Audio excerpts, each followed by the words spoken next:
Hello to all my 8J students. Today we are going to read Activity 8, Eating for Matter and Energy. And at different places we'll have questions about the reading, so pay attention as you're listening, and then be ready to answer the questions in Edpuzzle. So let's get started.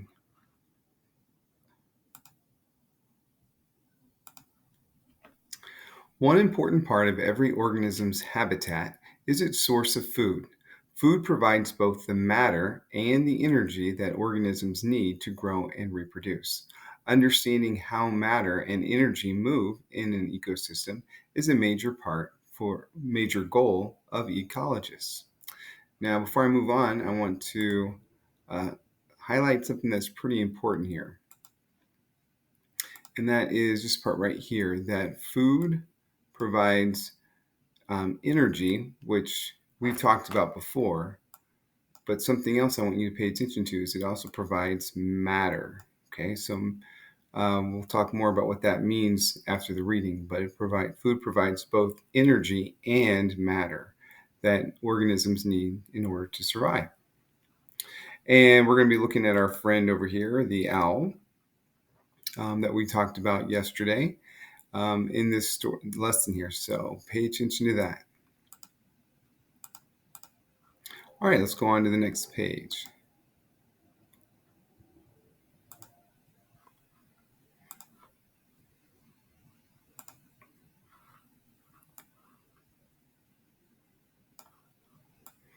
All right, so here we have our reading. We have a picture here of a vole, V-O-L-E. You may not have seen an animal like this, but it is an animal that owls love to eat. It's kind of like a wild mouse, but bigger.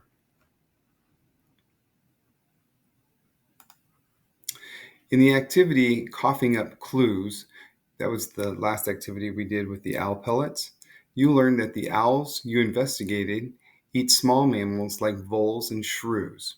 After the owl consumes the mammal, the owl's digestive system breaks down the mammal's matter into smaller pieces. Some of the matter is converted into other kinds of matter, including all of the stuff the owl needs to build its body, such as proteins, carbohydrates, and fats. And as some of the matter is broken down, energy stored in the food is released. The food's released energy is needed by the owl cells for life processes, including growth, movement, and reproduction.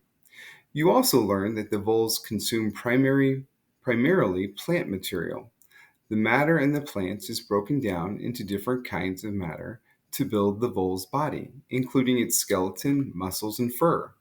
The energy stored in the plant's molecules is used to allow the vole to breathe, search for more food, build tunnels, and produce offspring.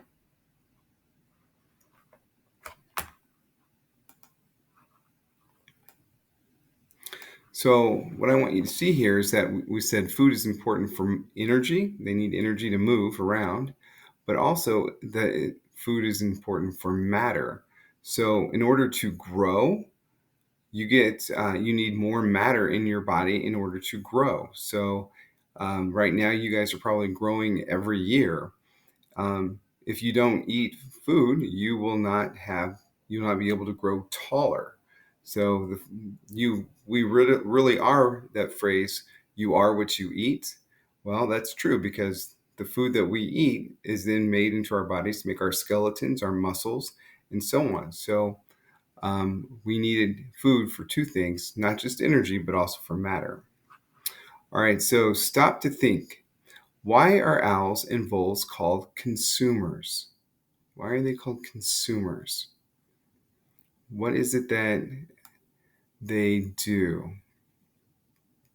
Keep in mind, think about what they eat, okay? What they're eating. Why are owls and voles both called consumers?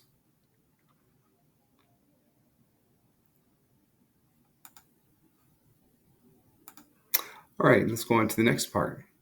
Where do the plants that voles eat get their food?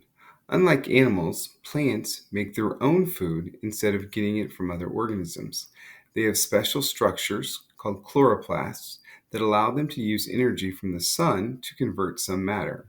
carbon dioxide and water into other kinds of matter, sugars and oxygen. This process is known as photosynthesis.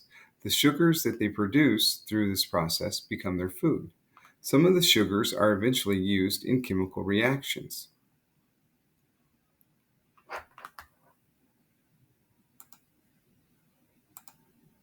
All right, for this part, if you haven't already, I want you to write down the definition for photosynthesis in your workbook under a new page for Activity 8.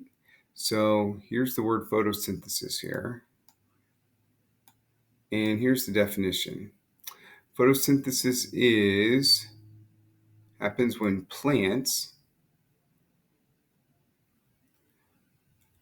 use energy from the sun to convert some matter, carbon dioxide and water, into other kinds of matter, such as sugars and oxygen.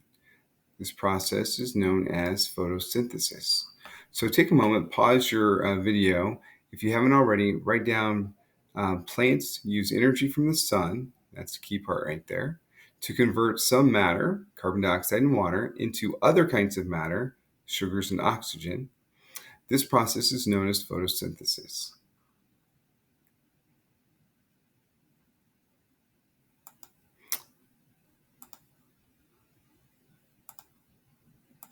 All right, let's continue on.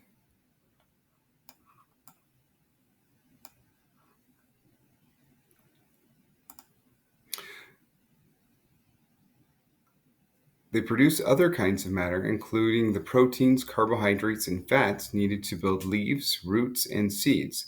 The rest of the sugar is used in chemical reactions that break down the sugars.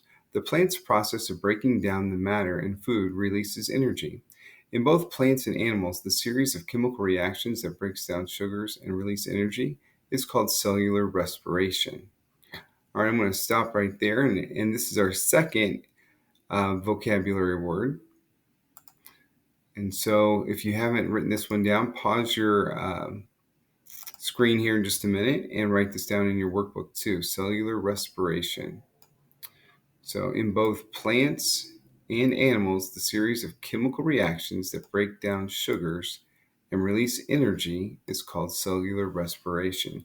So we eat food and we get energy from that food. That the way that our bodies get energy is called cellular respiration. So that's that getting the energy from the food is cellular respiration.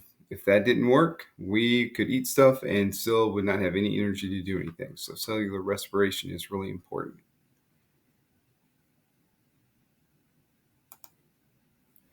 All right, so stop to think number 2. Why are plants called producers?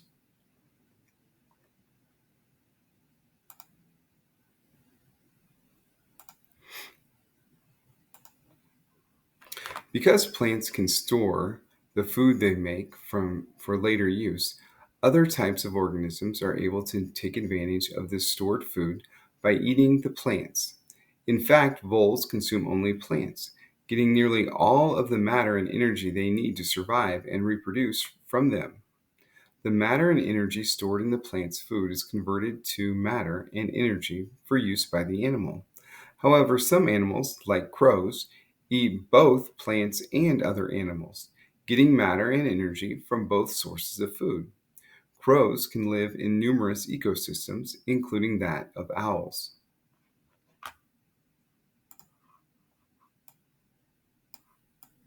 All right, so here's our picture of a crow. And stop to think number 3. This last sentence right here, crows can live in numerous ecosystems, including that of owls. Think about the things that they eat. They eat both animals and plants. So some of the things that crows eat also are the same things that owls eat. Okay, so with that in mind, let's look at the second part here of stop and think number 3.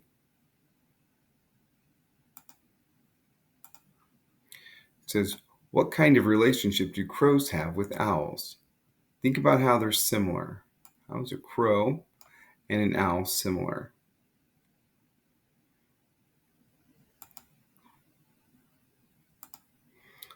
All right, let's continue with the next section. Your food web is a model of the feeding relationships in an ecosystem. The arrows show the direction that energy and matter are moving within the ecosystem. When you drew an owl and a vole, and an arrow pointing from the vole to the owl, you were indicating the type of interaction between these two components in the ecosystem. The owl is a predator, and the vole, let me start over. The owl is a predator of the vole, and the vole is the prey of the owl. Both are consumers because neither makes its own food. When you added crows to your ecosystem, your model became more complex because crows get matter and energy from both plants and animals. Okay, I'm going to go back and underline some things there that are pretty important. All right, first of all, the part about being consumers, that was pretty important.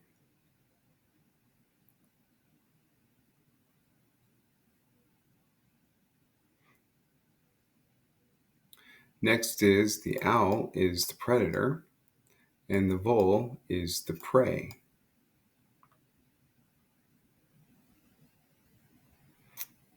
And then we get over here, when you added the crows to your ecosystem, your model became more complex. Tomorrow, when I come back, we're going to add the crow to our food web that we started with the owl. And we'll see how adding more animals to that ecosystem makes it even more complex. There's even more arrows going in different directions. Okay, we're ready for the next page.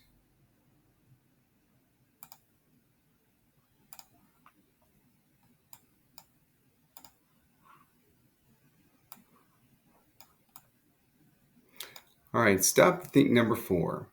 Return to your food web model. Where does the energy come from to support plants in making their own food? All right, so in this one, I want you to think about what we just read. Where does the energy come from to support plants in getting their own food? Where do they get that from? Nearly every ecosystem on Earth today relies on the sun's energy as its initial energy source. Energy from the sun flows into ecosystems through plants, then into animals that eat plants, and then into the animals that eat animals. Eventually, there is no more usable energy in the ecosystem. What happens to all the energy? Initially, plants absorb only 1% of the sun's energy. The rest of the sun's energy is released as heat.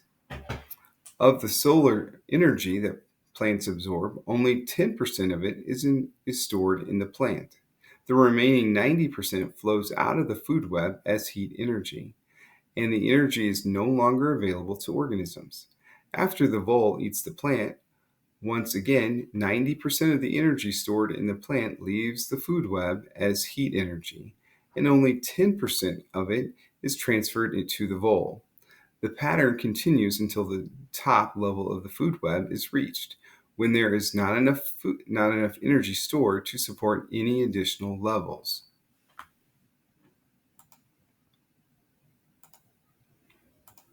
All right, some key things here when we're looking at food webs is that everything starts with the sun's energy.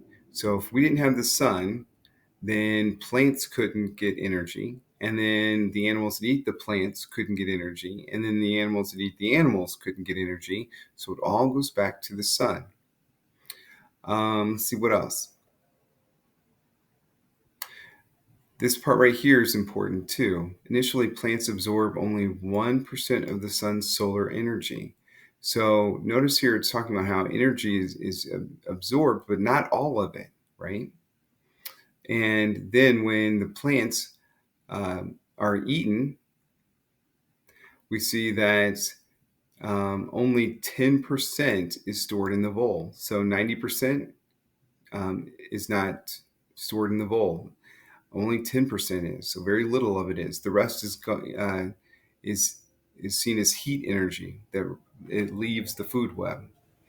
And so every time another animal eats another animal, it only stores 10% of that energy. So 90% of it is gone as heat energy.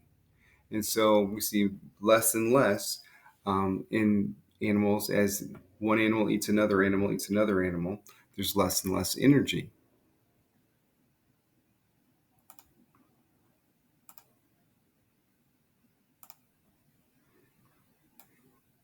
Okay, stop to think number 5.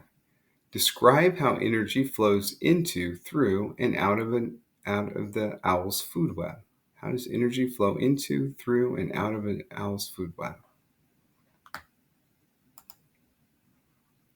Where do plants get the matter they use to produce their own food? As you read earlier, through photosynthesis, plants combine carbon dioxide in water and rearrange the molecules to create sugar and oxygen.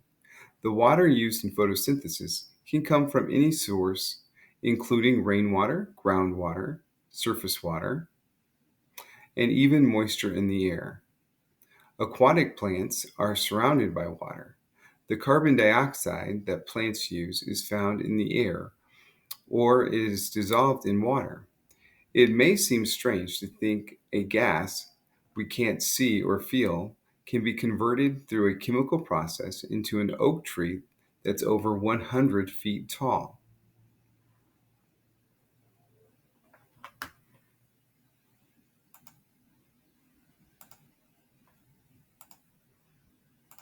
All right, things here I want you to pay attention to is that photosynthesis, again, is that process by which plants are able to produce their own food. And they use the ingredients that they need to start with are carbon dioxide, so that's a gas, an invisible gas in the air, and water. These two components that they get from the air and from water, those two things come together to help them make them the tree trunks grow, wide, bigger and bigger, and to produce the leaves and to produce the roots. So everything they produce comes from carbon dioxide and water. And then, just like our plants that are growing in the back of the room, they are using photosynthesis from the light and water that we have below them to grow. They're just rearranging the atoms and building their bodies up, producing more food on their own without eating anything or anything else. They're able to make their own food out of just sunlight or just that, which is energy. So they are using energy to make their own food. That's something humans can't do. We have to eat food that's already made, either plants or animals. We can't just take sunlight or take any kind of energy and make our food out of it. But plants can, and that's why plants are called producers. All right, let's continue on to the next section here, section 6.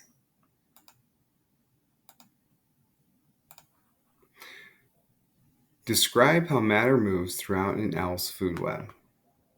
You may be asking yourself what happens to the matter after an organism dies, or when it reaches the top of the food web. We'll address this question in a later activity. So in this section right here, what we're looking at is the question about the energy in the food web gets less and less and less as it goes up higher and higher in the food web. And the owl is one of the top positions of the food web. So what happens when to that energy and to the animals at the top there? How do they get enough energy?